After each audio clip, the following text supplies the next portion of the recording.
L'actualité à la une ce matin. Objectif zéro infection au VIH chez les 15 à 24 ans.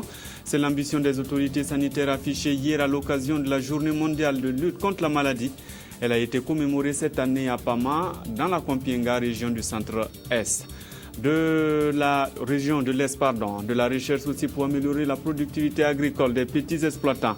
Des experts de 5 pays analysent la rentabilité de la production à Ouagadougou avec pour but de venir en aide aux petits exploitants. Vous le verrez dans ce journal. Bonjour et bienvenue au 13h15 de la télévision du Burkina.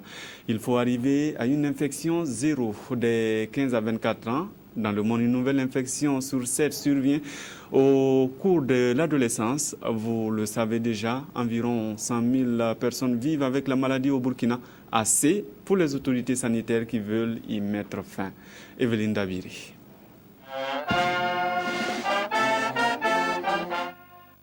L'exécution de l'hymne national et le défilé de sensibilisation en début de cette cérémonie commémorative de la Journée mondiale du sida traduisent l'engagement du Burkina à renforcer la riposte contre le VIH. Et toutes les allocutions, comme celle du maire, du gouverneur et du représentant des jeunes qui s'en ont suivi, exhortent la population à un comportement plus responsable pour inverser définitivement la tendance et vaincre ce mal. Le thème de cette année, qui fait référence à une sensibilisation continue pour zéro nouvelle infection, zéro discrimination et zéro décès lié au sida jusqu'en 2015, se poursuit. On n'a pas besoin d'attendre 2015 pour savoir que nous devons encore travailler sur l'élimination de la transmission de la mère à l'enfant. Nous devons encore travailler pour étendre au maximum la prise en charge par le traitement antirétroviral et réduire au strict minimum les nouvelles infections, surtout chez les jeunes de 15 à 24 ans. Pour le ministre de la Santé représentant le président du FASO, président du Conseil national de lutte contre le sida et les infections sexuellement transmissibles, la réduction des nouvelles infections, qui est de 50%, peut être améliorée. C'est pourquoi l'accent doit être mis sur la tranche d'âge de 15 à 24 ans. On constate que la couche la plus attaquée, c'est la couche jeune de 15 à 24 ans. Et nous avons estimé qu'il était nécessaire de mettre un accent particulier. Depuis que la lutte s'est engagée, naturellement, on a peut-être baissé un peu les bras du côté de la sensibilisation et de la prévention, de telle sorte que beaucoup de jeunes manquent encore d'informations pour changer de comportement. Et c'est la couche donc la plus vulnérable, alors que c'est elle qui doit constituer les bras valides aujourd'hui et demain pour le développement. Cette riposte demande à être soutenue et l'ONU-SIDA s'y engage. Nous nous engageons à rester aux côtés du gouvernement dans le cadre des stratégies et des priorités qui seront tracées par le gouvernement lui-même. L'exemple actuel, c'est que nous travaillons activement à la mise en œuvre du cadre stratégique national qui couvre les années 2011 à 2015. Nous serons aux côtés du gouvernement lors de l'élaboration de la nouvelle stratégie et aussi de son exécution. Aussi, pour leur engagement dans cette lutte, des médailles ont été décernées à des personnes morales et physiques. Cette commémoration a été l'occasion pour les chefs coutumiers de la province de manifester leur soutien au SIDATON par la remise de la somme de 500 000 francs CFA. À la fin de cette célébration tournante, la passation de témoins pour la Journée mondiale du sida 2014 a eu lieu. Rendez-vous est alors pris pour Houndé en 2014. De leur côté, ceux qui interviennent dans le domaine de l'urbanisme et la construction cherchent des informations sur le code de l'urbanisme. Ils doivent non seulement être sensibilisés, informés, mais aussi en faire une large diffusion. C'est Douzon Boumaïr Nesnebi. La loi portant code de l'urbanisme et de la construction au Burkina Faso, votée en 2006, semble être peu connue des acteurs du domaine. Le ministère de l'Habitat et de l'Urbanisme, à travers cette rencontre, veut informer et sensibiliser les élus locaux, les hommes de médias et promoteurs immobiliers de la région du centre sur ces dispositions juridiques. Cet atelier est la bienvenue, en ce sens que c'est un domaine, la construction de l'urbanisme en évolution. Il y a des nouveaux acteurs, il y a des anciens acteurs, mais la réglementation au niveau du ministère est assez outillée, mais la méconnaissance des textes et des instruments de planification fait en sorte que ces nouveaux acteurs-là commettent souvent des erreurs sur le terrain. Donc il n'est jamais prudent de les informer, de les sensibiliser et de les former. Un cadre d'échange qui va permettre de mieux éclairer les acteurs afin qu'ils puissent s'approprier cet instrument. Vous voyez, par exemple, ceux qui veulent des prêts bancaires vont vite chercher le permis de construire. Ceux qui veulent faire des transactions financières et immobilières font des permis de construire. Mais ceux le grand nombre qui pensent qu'ils n'ont pas besoin de papiers parce qu'ils sont chez eux. Donc, ils ne sentent pas la nécessité d'aller chercher ces papiers. Les responsables du ministère attendent que ces acteurs puissent les accompagner à la diffusion de ces dispositions en matière d'urbanisme et de la construction. On en vient à ce projet qui se donne pour mission d'améliorer la productivité des petits exploitants d'Afrique subsaharienne. Il coûte 5 milliards et met l'accent sur la recherche. 5 des experts venus de 5 pays analysent les moyens de la rentabilité de cette production à Ouagadougou. Cyril Yelemou, Bouma, Ernest Nebié. Des experts du Bénin, du Mali, du Niger, du Cameroun et du Burkina sont réunis à Ouagadougou pour réfléchir sur l'amélioration de la production agricole en Afrique subsaharienne. Ils vont au cours de cet atelier se pencher sur les modalités d'appui aux petits producteurs agricoles. Grâce à ce projet, nous allons pouvoir, premièrement, aider les petits producteurs à accéder aux éléments essentiels qui permettent d'améliorer la productivité. Mais aussi, et c'est très important, une nouvelle façon de permettre aux petits producteurs d'accéder au financement qui va être nécessaire à tout ça. Ce programme est financé à hauteur de 7 milliards de francs CFA par la Banque islamique de développement. En Afrique en général et de par le monde, il y a eu au cours des 10 dernières années de très importantes innovations scientifiques et technologiques qui permettent d'augmenter la productivité et les rendements. Donc on n'a aucune raison que les rendements des céréales et des produits agricoles en Afrique soient parmi les plus bas du monde. Nous attendons qu'ils exécutent le programme et que les ressources que nous mettons à disposition des pays aillent directement au bénéfice des petits producteurs. Cet appui aux producteurs va contribuer à lutter contre l'insécurité alimentaire et améliorer les conditions de vie des populations rurales. Désormais, 5 communes bénéficient du projet d'appui à la gestion des déchets municipaux. Le projet intervient dans l'assainissement des milieux de vie des populations. Il a été lancé vendredi à Ouagadougou. Isaïe Parkouda, Bouma, Ernest Nebi. Le projet d'appui à la gestion des déchets municipaux dans les villes secondaires du Burkina est à sa deuxième phase. Le lancement des activités du projet a eu lieu ce jour 29 novembre. Outre les communes de Saba, Goursi et Po, ce projet s'étend à d'autres communes telles que Yako et Zorgo. Il vise à assurer à la population des zones concernées un cadre de vie plus décent. Tout est prioritaire dans les communes et la gestion des déchets se relègue au second plan.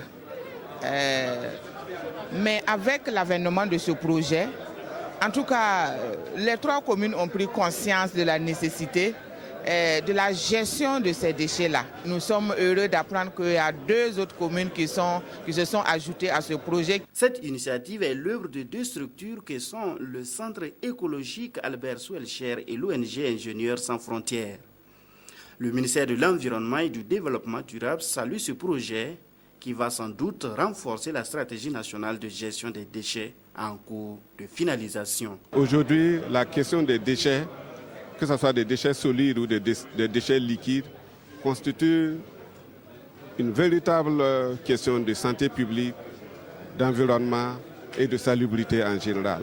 Vraiment, nous saluons cette initiative de mettre en œuvre ce projet pour effectivement contribuer à assainir le cadre de vie et d'une manière générale à assurer la santé et la protection des systèmes de production au niveau des collectivités. Les responsables du projet comptent contribuer de manière durable à l'assainissement des cadres de vie des populations.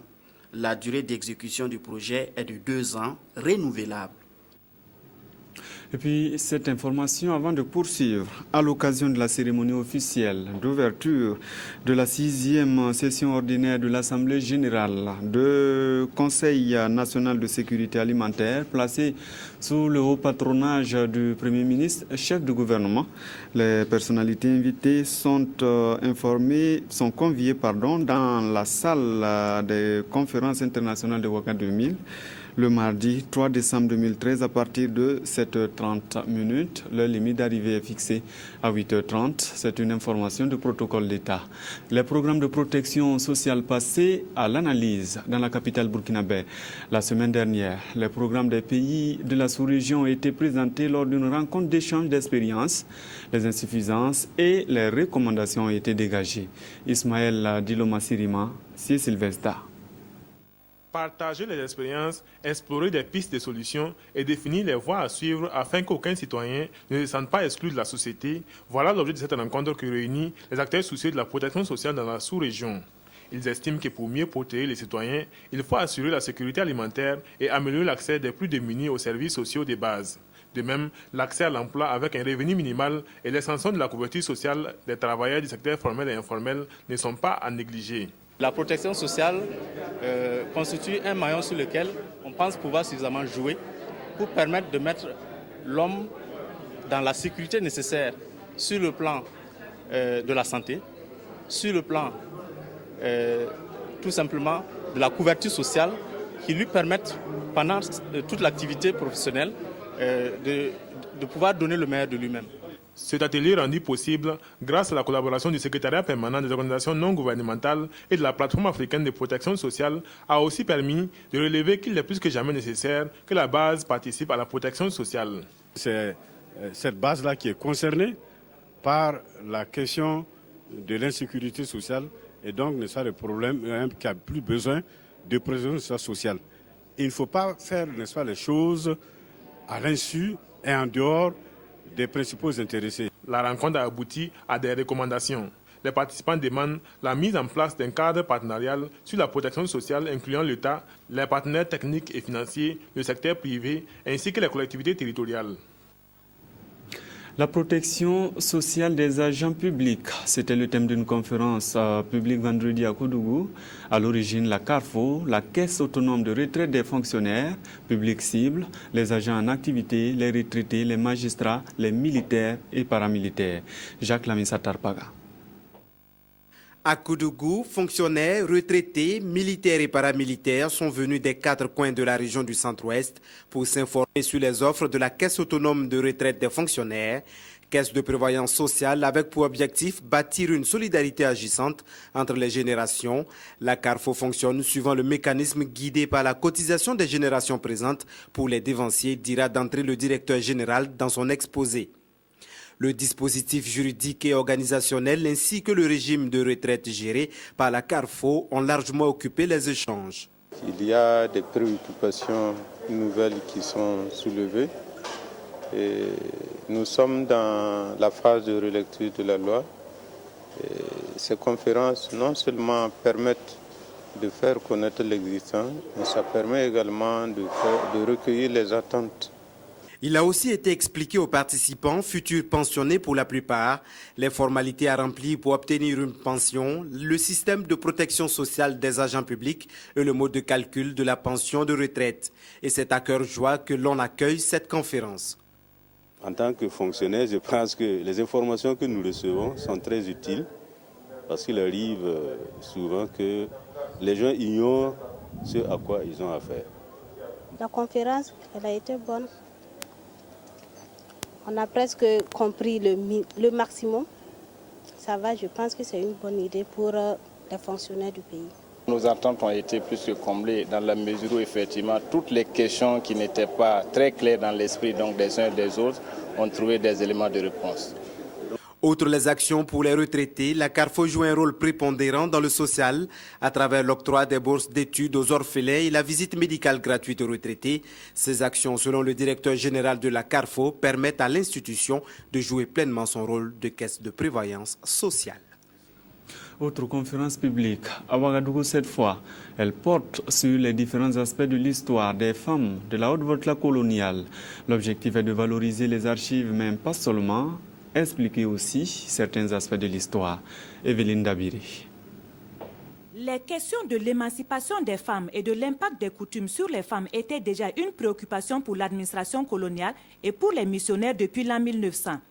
Mais les démarches aboutissant à cette émancipation étaient opposées avec d'un côté l'administration coloniale qui prônait le respect des coutumes et l'émancipation de la femme, tant que ces coutumes n'étaient pas contraires à la politique coloniale, et de l'autre, les missionnaires qui voulaient faire table rase des coutumes pour instaurer d'autres normes. Un combat d'intérêts qui n'a finalement pas abouti à l'émancipation de la femme dans la Haute-Volta coloniale, et cette question est toujours d'actualité. La portée actuelle du thème est tout autant réelle. En effet, depuis les indépendances, en 1960, plusieurs gouvernements africains ont inséré dans leur programme politique la lutte pour l'émancipation des femmes. Cette conférence qui lève un pan de l'histoire de la Haute-Volta est aussi une interpellation des décideurs dans la prise en compte du passé. Je pèse mes mots. Autant la période coloniale, le projet d'émancipation des femmes mené par l'administration coloniale française et les missionnaires ont eu un impact sur les sociétés, mais n'ont pas réussi à transformer la société et à imposer une société nouvelle. Autant aujourd'hui, les différents programmes qui sont entrepris pour l'émancipation des femmes, pour l'amélioration des conditions de vie des femmes, risquent aussi, elles, de ne pas atteindre des résultats attendus parce que le traitement que l'on fait des coutumes, à un moment donné, peut être un handicap sérieux. Pour Doti Bruno Sanou, il y a nécessité aujourd'hui de réexaminer les cultures, ni selon une vue coloniale ou religieuse, mais en fonction des contextes actuels.